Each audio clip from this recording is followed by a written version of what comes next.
parabolas that open upward are going to be ax squared with a greater than 0, and opening downward be ax squared where a is less than 0. Just another way to determine which way a parabola opens. And that was a quadratic, so if you were to actually graph this, you would see that this one is going to be this case. All right, and then domains. Most of them are going to be interested in domains. Ranges are something else we're interested in, but ranges will be more when we have the graph to look at. Domain, we can find the domain for any, if we have the graph it's easy, but even if we just have the equation, we can find out domain. So let's look at how we do that. All right, so if I give you a graph like this, again, y is f of x, and let's say we do something like this. I'm not going to give the equation, I'm just going to draw the picture. This is our function. It's a function, right, because it passes the vertical line test. No problem there, it is a function. If I ask you for the domain of this function, the domain I'm going to write as this capital letter D from now on, just for a little shorthand. So the domain is all the possible x values, so all the x values that are included on this graph. Right? So this arrow tells us that this goes out and up to infinity. Whereas this point here tells us it doesn't go any further than this. Let's call this, I don't know, -8. So let's say this x value is at -8, negative infinity over here, positive infinity over here. So the domain of this function, there's nothing less than -8. So it starts at -8. Everything from -8 is included all the way to infinity. Right? So the domain of this function, and we're going to use interval notation for this. So we're going to say from -8 to positive infinity. Now, I don't know if you've dealt with interval notation before, but if we have a solid circle here, that means the -8 is included. If this was an open circle like this, that means that means all the x is included up this way to -8, but not included -8. Ours was solid, so we are including the -8. An open bracket means not including the endpoints.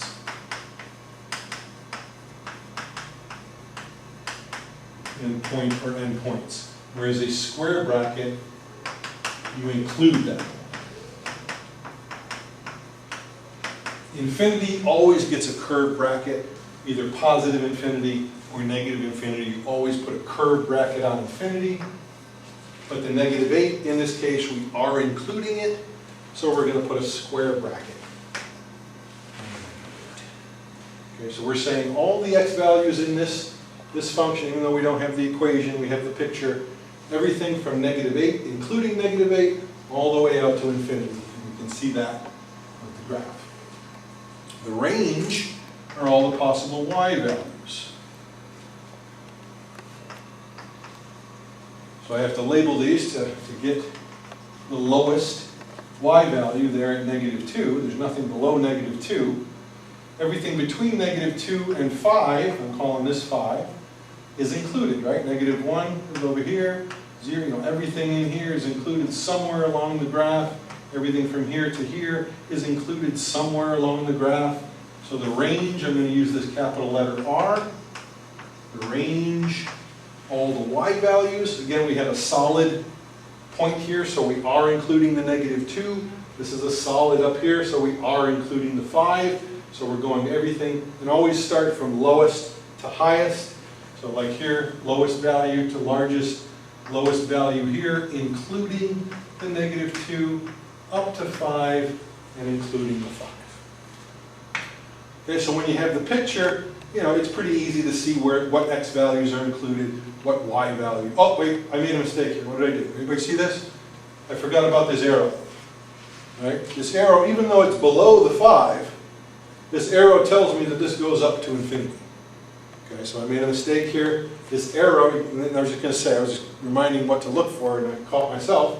This arrow tells me that this goes up to infinity. So it doesn't stop at 5, even though this looks like the highest point. You've got to be careful of those arrows. This goes to infinity and then gets a curve back. All right, so when you're given the graph like that, you're just going to determine the domain and range by inspection. Other times, you'll just be given the equation or the function and be asked what the domain and range is. So the things you got to worry about when looking for domains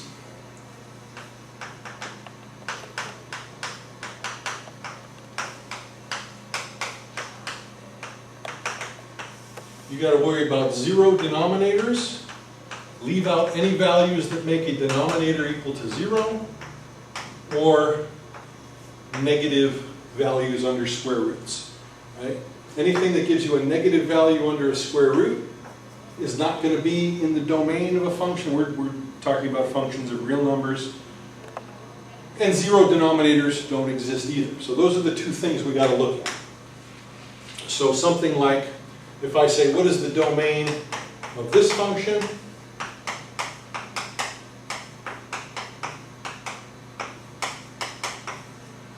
You're going to look here and you can say, well, there's no denominators. There's no square roots. That's the only thing you got to worry about. Other than that, the domain is all real numbers. Goes from negative infinity to infinity, curved brackets on both sides. So if there's no denominators to worry about, no square roots to worry about, then your domain is all real numbers. So notice any polynomial is going to have a domain of all real numbers. As opposed to something like this.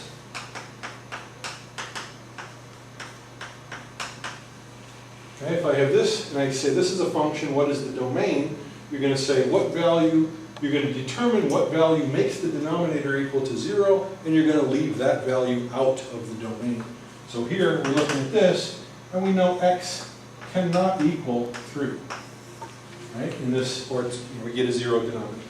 So the domain here is going to be everything from negative infinity up to 3, curved bracket on infinity. We're not including the 3, so we put a curved bracket there. And when we have breaks like this, we use this sign to connect the sets. Okay? We call this a union. Okay? This letter U to connect more than one set. So we're using everything from negative infinity up to 3, and then everything from 3 to positive infinity. And that's going to be your domain. Think about it on a number line, if it helps. From negative infinity to infinity, put 0 in the middle, 3 over here. In this case, the only value we're leaving out is the 3. We're taking everything from negative infinity up to 3, and everything from 3 to infinity. Okay, another example. Say we're looking at a function like this. This is a radical function. So we have to determine when the value underneath the square root is negative and leave those values out of the domain. Right? We can't have negative values under the square root, otherwise we get imaginary values. So really we're saying when is 3x plus, and you can look at it either way. You can try to determine what values are in the domain or what values are left out of the domain. If I say when is 3x plus 7 greater than or equal to 0, I'm finding the values that are in the domain. Right? Square root of 0 is okay, we just don't want square root of negatives. So remember how we solve inequalities, just like we solve equations, except for that one special case of if we multiply or divide both sides by negatives, we have to change the direction of the inequality sign, right? But here it doesn't look like we're going to run into that. Let's subtract 7 from both sides and then divide by 3, positive 3, so we don't have to change any directions there. So these values are in the domain, right? In the domain. Now I don't want you to leave it like that. I want you to put it in interval notation, like we have here and here. So again, if you have to put the number line first, to visualize it, you certainly can do that. You don't have to do that. But in interval notation, which we're going to call, which we want any answer involving intervals to be put in interval notation, greater than or equal to -7/3. So -7/3 is the left-hand endpoint. Infinity is the right-hand endpoint. We are including the -7/3 because 0 is okay. So we put a square bracket, let's say domain, and curved bracket always on infinity. All right, and so we did one where we had to worry about the denominator. We did one where we had to worry about what's underneath the square root. The only other possibility is a combination of those two things where you have to worry about both. And that's what we'll look at here.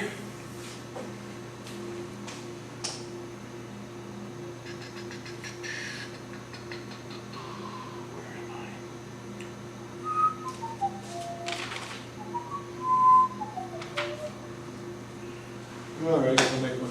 All right, so let's say we are looking for the domain of this.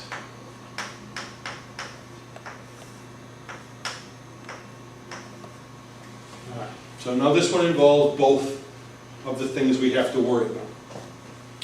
We have to take out any values that make the denominator equal to 0, and we have to take out any values that give us negative values underneath that square root. So immediately we can see that 2 is not in the domain, right? 2 is not going to be in the domain. So we also need x plus 3 to be greater than or equal to 0. So we solve that, and we get x greater than or equal to -3. But we also need x to not equal 2. Right? X cannot equal 2 either. So again, this is where I think the number line kind of helps if you can't visualize it in your head. It sometimes helps to draw it on a number line before you go to interval notation. So all the values greater than -3, greater than or equal to -3, so we'll put -3 over here. We're including it. And you can put a square bracket here or a solid circle, whichever you want to signify that you're including that -3. So greater than or equal to -3, which means all of this, but we can't have that 2. So we'll put a 0 here just as a placeholder, and over here, we can't have that +2.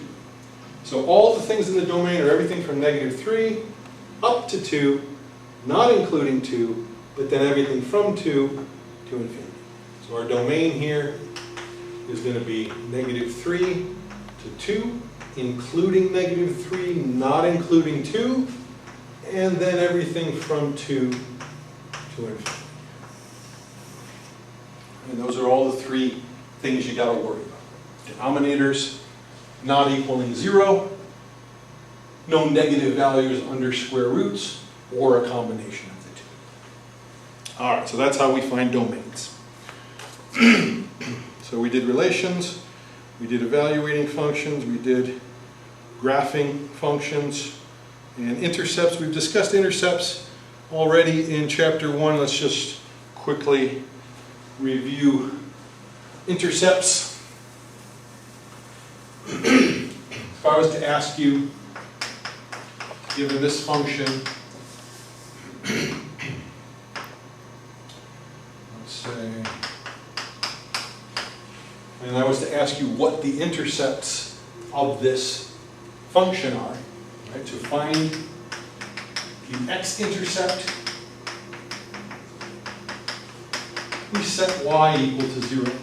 Right? Because every time we have an x-intercept, remember, it crosses the x-intercept, the y is 0. So to find the x-intercept, all we do is set y equal to 0 and solve for x.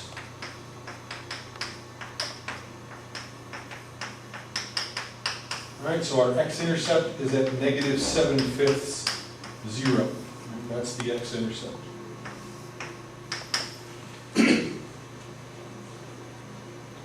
To find the y-intercept, you set x equal to 0, right? Because everything crossing the y-axis has an x value of 0. So here, using the same function, we're going to say y equals 5 times 0 plus 7, or 7, so our y-intercept is at 0, 7. So notice every y-intercept is going to have an x value of 0, every x-intercept is going to have a y value of 0. So before in chapter 1 we were just looking at the graph and picking out where it crossed the x-axis. If we don't have the picture, I mean this is a pretty simple function, but it's not always going to be this elementary. But when we're not given the picture, if we're asked to find the intercepts, this is how we do it. Set y equal to 0 to find the x-intercept, and we might get more than one if it's a quadratic. As we've been doing in previous sections, we might get more than one x-intercept. For a function, we're always going to get only, at most, one y-intercept. Because if we have more than one y-intercept, it doesn't pass the vertical line test, and it's not a function. Right? So always, at most, one y-intercept for a function, as many x-intercepts as we can have. All right, anything left there in 2.1? I think that's it for 2.1. Where are we? 2.2. So we're on now to section 2.2. And this has to deal with more with functions